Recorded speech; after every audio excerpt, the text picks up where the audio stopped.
अगर तुम सोचते हो कि पुलिस ही सब कुछ कंट्रोल करती है तो ये वीडियो तुम्हारी सोच बदल देगा। पुलिस, इसका नाम सुनकर एक आम आदमी को सुरक्षा का एहसास होना चाहिए। आज उसी पुलिस का नाम सुनकर डर पैदा होता है। पुलिस जो कानून का पालन करवाने के लिए बनाई गई थी, वो खुद कब कानून से ऊपर हो गई हमें पता ही नहीं चला। क्या आपने कभी सोचा है जिस पुलिस को जनता का सेवक कहा जाता है वह कई बार सत्ता का हथियार क्यों बन जाती है? आज पुलिस का एक बड़ा हिस्सा जनता का नहीं बल्कि सत्ता का वफादार बन चुका है। नेताओं के इशारे पर FIR दर्ज होती है। नेताओं के दबाव में जांच की दिशा तय होती है। जो सच बोले उसे झूठे मुकदमों में फंसा दिया जाता है। कई मामलों में देखा गया है कि पुलिस आम जनता की आवाज दबाने का काम करती है। अगर किसी ने सरकार के खिलाफ आवाज उठाई तो पुलिस बिना देर किए उसे देशद्रोही, दंगाई या अपराधी घोषित कर देती है। प्रदर्शनकारियों पर लाठीचार्ज, सोशल मीडिया पर सरकार के खिलाफ पोस्ट करने वालों के खिलाफ FIR, पत्रकारों को धमकाना और गिरफ्तार करना। गरीब की फरियाद महीनों फाइलों में धूल खाती है और अमीर का फोन आते ही थाने के दरवाजे खुद ब खुद खुल जाते हैं। जहां एक आम इंसान अपनी FIR लिखवाने के लिए गिड़गिड़ाता है, वहीं रसूखदारों के लिए पूरी पुलिस मशीनरी झुक जाती है। हमने अनगिनत बार देखा है असली गुनहगार तो बच जाते हैं, लेकिन पुलिस झूठे एनकाउंटर दिखाकर अपने मेडल कमाती है। एनकाउंटर स्पेशलिस्ट का तमगा भी एक धोखा बन चुका है। फर्जी एनकाउंटर कैसे होते हैं? आरोपी को बिना कोर्ट में पेश किए गोली मार देना, बिना सबूत, बिना गवाह, सिर्फ मुठभेड़ में मारा गया बताकर केस क्लोज। अक्सर गरीब, दलित, आदिवासी और मुस्लिम युवकों को निशाना बनाना। सिस्टम का समर्थन, जब फर्जी एंड होते हैं तो सिस्टम चुप रहता है। कोई पूछने वाला नहीं। आरोपी को कोर्ट में क्यों नहीं लाया गया? क्या सबूत थे? क्यों मारा गया? और सबसे शर्मनाक, जनता भी कभी कभी कहती है चलो अच्छा हुआ एक अपराधी मरा, बिना ये जाने कि असली अपराधी कौन था। कुछ चर्चित फर्जी एनकाउंटर केस। हाशिमपुरा नरसंहार 1987, पुलिस ने 42 निर्दोष मुस्लिम युवकों को पकड़कर गोली मार दी थी। बटला हाउस एनकाउंटर 2008, अभी भी कई सवाल उठते हैं, क्या ये सही था या फर्जी? उत्तर प्रदेश के हालिया एनकाउंटर, योगी सरकार के दौरान सैकड़ों एनकाउंटर जिनमें जांच की मांग उठी। तेलंगाना रेप केस एनकाउंटर 2019, जनता ने ताली बजाई, लेकिन सुप्रीम कोर्ट ने जांच बैठाई थी कि कहीं ये फर्जी तो नहीं। अगर कोई सरकार की नीतियों का विरोध करता है तो पुलिस उसे दबाने के लिए झूठे आरोपों में फंसा देती है। रेप केस से लेकर आतंकवाद तक के झूठे इल्जाम लगते देर नहीं लगती। हक मांगो, गोली खाओगे। गरीब इलाकों में पुलिस का नाम सुनते ही लोग कांप जाते हैं, क्योंकि उन्हें पता है वर्दी का मतलब रक्षा नहीं, डर है। मासूम छात्रों पर बर्बर लाठीचार्ज, JNU किसान आंदोलन, गिरफ्तार किए गए लोगों से थाने में मारपीट, बिजली के झटके, फर्जी केस में फंसाना, आंदोलनकारियों पर UAPA लगाना, छात्रों और किसानों पर झूठे मुकदमे, थाने के अंदर केस दर्ज कराने से लेकर जमानत के नाम पर पैसे वसूलने तक, हर जगह एक अदृश्य रेट चलती है। जो ज्यादा देगा उसे इंसाफ जल्दी मिलेगा, बाकी के लिए थाने के गेट भी बंद हो जाते हैं। भ्रष्टाचार का असली मत, भ्रष्टाचार सिर्फ रिश्वत लेना ही नहीं है, यह है अपने ओहदे, अपने पद का गलत इस्तेमाल करना, अपने फर्ज को बेच देना, अपनी जिम्मेदारी की नीलामी करना और आखिरकार देश को बर्बाद करना। सरकारी टेंडर में घोटाले, विकास योजनाओं का पैसा डकार जाना, शिक्षा, स्वास्थ्य, पुलिस, कोर्ट, हर जगह रिश्वत का बोलबाला। आम आदमी का रिश्वत से नाता कैसे जुड़ता है? अपने ही अधिकारों को पाने के लिए उसे जेब डीली करनी पड़ती है। जन्म प्रमाण पत्र बनवाना हो, रिश्वत दो। बिजली का कनेक्शन लेना हो, रिश्वत दो।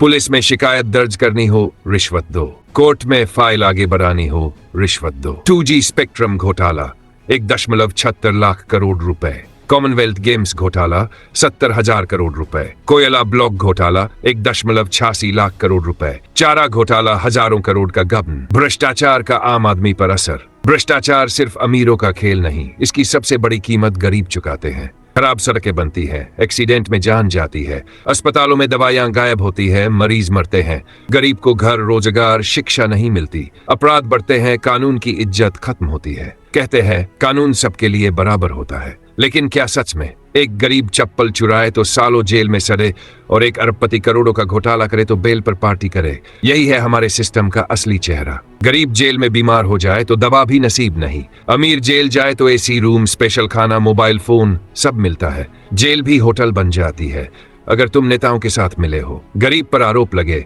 मीडिया उसे गुनहगार बना देता है, लेकिन अमीर पर आरोप लगे तो मीडिया कहता है पहलू देखा जाए, जांच चल रही है, उसे वक्त दीजिए। बड़े घोटाले होते हैं, हजारों करोड़ उड़ जाते हैं, सरकारें बदल जाती हैं, लेकिन घोटालेबाज आराम से विदेश भाग जाते हैं। जैसे कानून उनका कुछ बिगाड़ ही नहीं सकता। नीरव मोदी, विजय माल्या जैसे घोटालेबाजों के उदाहरण आपके सामने हैं। आम किसान कर्ज ना चुका पाने पर जेल जाता है या आत्महत्या करता है। भारत का संविधान कहता है सभी नागरिक समान है, लेकिन आज का सच कहता है समानता भी अब अमीरी गरीबी देखती है। नेताओं के इशारे पर चलने वाली पुलिस कई बार इंसाफ का गला घोंट देती है। कानून का हाथ लंबा तो है, पर कमजोरों तक पहुंचते पहुंचते वह हाथ थक जाता है। जब एक पीड़िता रिपोर्ट कराने जाती है तो रिपोर्ट लिखने से पहले उस पर सवालों की बौछार शुरू होती है। जब कोई महिला थाने जाती है तो पहले उसे यह साबित करना पड़ता है कि वो सही है, फिर उसके दर्द को सुना जाता है। क्या कपड़े पहन रखे थे, रात को अकेली क्यों घूम रही थी, पहले क्यों नहीं आई रिपोर्ट लिखवाने, क्या तुमने खुद उकसाया था। पीड़िता को शर्मिंदा करना। थाने में महिला पीड़िता से ऐसे सवाल पूछे जाते हैं जैसे वह खुद गुनहगार हो। सवाल नहीं, अपमान होता है। बार बार घटना का विवरण पूछना, शक की निगाह से देखना, घूरना, टोन में ताने मारना। रेप पीड़िताओं के लिए कैरेक्टर सर्टिफिकेट कल्चर। बलात्कार की शिकार महिला को भी पुलिस सबसे पहले चरित्र प्रमाण पत्र देने में लगी रहती है, जैसे इंसाफ इस बात पर निर्भर करता हो कि वो कैसी थी, कितने लड़कों से दोस्ती थी, पहले भी कोई अफेयर था, सोशल मीडिया पर कैसी फोटोज डालती थी। पुलिस थानों में महिला पुलिस की कमी। कई थानों में महिला पुलिसकर्मी ही नहीं है, या फिर हैं तो बस शो पीस बनकर। ज्यादातर संवेदनशील मामलों को पुरुष पुलिसकर्मी ही हैंडल करते हैं, जो महिलाओं के दर्द को समझने में फेल हो जाते हैं। महिला पुलिस स्टाफ 33% होना चाहिए, लेकिन कई राज्यों में 10% से भी कम है। रेप पीड़िता से पूछताछ पुरुष पुलिसकर्मी करते हैं। जिसे सुरक्षा की उम्मीद थी वही सवालों से जलील करता है। यह है हमारे समाज की सबसे बड़ी विडंबना। ज्यादातर पुरुष पुलिसकर्मी, सब नहीं, लेकिन बहुत से महिला पुलिसकर्मियों को बराबरी का साथी नहीं बल्कि कमजोर कड़ी या फायदा उठाने लायक मोहरा समझते हैं। उनको बोला जाता है प्रमोशन चाहिए तो समझदार बनो। कई पुरुष अफसर महिला कांस्टेबल से सेक्सुअल फेवर्स की उम्मीद रखते हैं। उन्हें काम से ज्यादा उनके शरीर से जोड़ा जाता है। लाइन होती है, अगर स्मार्ट हो तो आगे बढ़ सकती हो। उन्हें कमजोर मानकर ज्यादातर बेंच ड्यूटी या प्रशासनिक काम पर लगा दिया जाता है। कोई भी सीरियस मुठभेड़ या रेड में उन्हें रेयरली लिया जाता है। मतलब यूनिफॉर्म है पर भरोसा नहीं है जैसा बर्ताव होता है। महिला अफसरों को अक्सर केवल वीआईपी सुरक्षा या महिला तलाशी जैसे काम तक सीमित कर दिया जाता है। उनकी क्षमता, बुद्धि और मेहनत को रेयरली मान्यता दी जाती है। कभी कभी महिला पुलिसकर्मियों को खुद पुलिस स्टेशन ही असुरक्षित लगता है। उनको अक्सर अपने ही थाने के मेल अफसरों से डर लगता है। उन्हें अपने रहने की जगह, ड्रेसिंग एरिया और ड्यूटी टाइम पर भी छेड़खानी या गलत नजरों का सामना करना पड़ता है। शादी या बच्चा होने के बाद पुरुष अफसर सोचते हैं कि महिला अफसर की परफॉर्मेंस गिरेगी, उन्हें ट्रांसफर या साइड ड्यूटी दे दी जाती है। लेकिन क्या सभी पुलिस वाले बुरे हैं? नहीं, हर वर्दी के पीछे एक इंसान भी छुपा है जो कभी कभी सिस्टम की मजबूरियों में घुट कर रह जाता है। लेकिन पूरी पुलिस व्यवस्था को एक रंग से नहीं रंगा जा सकता। कुछ पुलिस वाले आज भी अपनी जान जोखिम में डालकर सच्चाई के लिए लड़ रहे हैं, जो बिना रिश्वत के केस दर्ज करते हैं, जो पीड़ितों को इंसाफ दिलाने के लिए सिस्टम से भिड़ जाते हैं। कुछ पुलिस वाले आज भी ईमानदारी की मिसाल है, जो जान पर खेलकर भी सच्चाई के साथ खड़े होते हैं। हर पुलिस वाला भ्रष्ट नहीं होता। कई ईमानदार अफसर भी इस गंदी व्यवस्था का हिस्सा बनकर मजबूर हो जाते हैं, क्योंकि ऊपर से आदेश आता है ये करना है वरना सस्पेंड कर दूंगा। कुछ रियल लाइफ उदाहरण भी है। संजय पांडे पुलिस, जिसने कई बार भ्रष्टाचार के खिलाफ कदम उठाए, बावजूद इसके कि उसे बार बार साइड पोस्टिंग मिली। के विजय कुमार, तमिलनाडु आईपीएस, वीरपन जैसे खतरनाक डकैत का खात्मा किया बिना किसी राजनीतिक दबाव में आए। हिमांशु कुमार, जिसने आदिवासी क्षेत्रों में मानवाधिकारों के लिए आवाज उठाई, फिर भी सरकार से टकराया। सच्चे पुलिस वालों को सलाम, जो बिना थके बिना झुके देश की सेवा में लगे हैं। हमें इनकी कहानियों को सुनाना चाहिए ताकि आने वाली पीढ़ी जान सके कि वर्दी पहनने का मतलब सिर्फ ताकत नहीं बल्कि सेवा, बलिदान और ईमानदारी है। कहीं पुलिस वालों पर राजनीतिक दबाव भी होता है।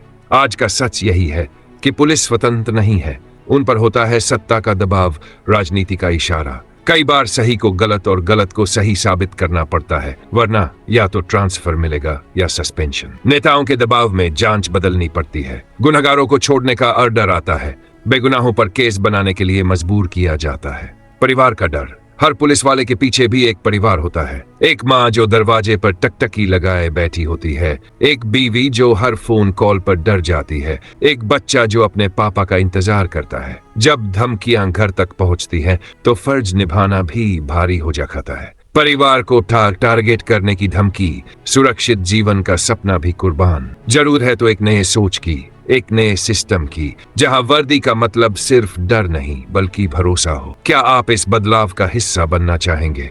इंसाफ मांगना अपराध नहीं है, सवाल पूछना आपका अधिकार है। जागिए, पूछिए, बदलिए। अगर तुम्हें यह सच्चाई चुभी है तो वीडियो को लाइक करो, इस आवाज को शेयर करो, नीचे कमेंट में अपनी राय जरूर दो और ऐसी बेबाक सच्चाई के लिए सब्सक्राइब करो, क्योंकि अब चुप रहना गुनाह है।